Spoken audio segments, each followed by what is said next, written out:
ఈ రోజు నేను వేదు కలిసి జ్యూస్ డేట్‌కి వెళ్తున్నాము. అందుకని చెప్పి నేను రెడీ అవుతున్నాను. వింటర్ కదా! అందుకని చెప్పి మాయిశ్చరైజర్ అప్లై చేసుకున్నాను. ఇంకా స్టిక్కర్ లాంటివి ఏం పెట్టుకున్న వేదు పీకేస్తాడు కాబట్టి తిలకం చుక్క పెట్టుకున్నాను. బెంగుళూరులో చలి బాగా ఎక్కువ ఉంది కాబట్టి నేనైతే ఇంకా స్వెటర్ వేసుకొని రెడీ అయిపోయాను. ఇప్పుడు వేదు టర్న్.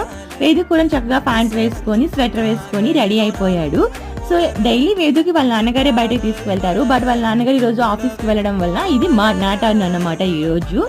సో, హ్యాపీగా ఇద్దరం కలిసి స్పెండ్ చేద్దామని డిసైడ్ అయ్యాము. అందుకని చెప్పి స్వెటర్ వేసుకొని హెయిర్ అయితే కూమ్ చేసుకున్నాము. తర్వాత వేదు కూడా మాయిశ్చరైజర్ అప్లై చేసుకున్నాడు. వేదుకు మేము మాయిశ్చరైజర్ తప్ప ఇంకేమీ అప్లై చేయము. తర్వాత నేను డోర్ లాక్ చేసే లోపల వేదు వెళ్ళి తన షూ అయితే తనే వేసుకుంటున్నాడు అన్నమాట. ఇద్దరం కలిసి ఇంకా తర్వాత అలా బెంగళూరు స్ట్రీట్స్ లో కొద్ది టైము రోమింగ్ చేసాము. రోమింగ్ చేసి అక్కడ నుంచి జ్యూస్ షాప్ కి వెళ్ళి హ్యాపీగా జ్యూస్ అయితే తాగేసాము. ఇంకా జ్యూస్ తాగేసి చక్కగా మళ్ళీ రిటర్న్ ఇంటికి వచ్చేసాము. దీని మొత్తంకి మాకు 5 minutes జర్నీకి 1 hour జర్నీ పట్టింది. అంతే. Thank you for watching. Please do subscribe.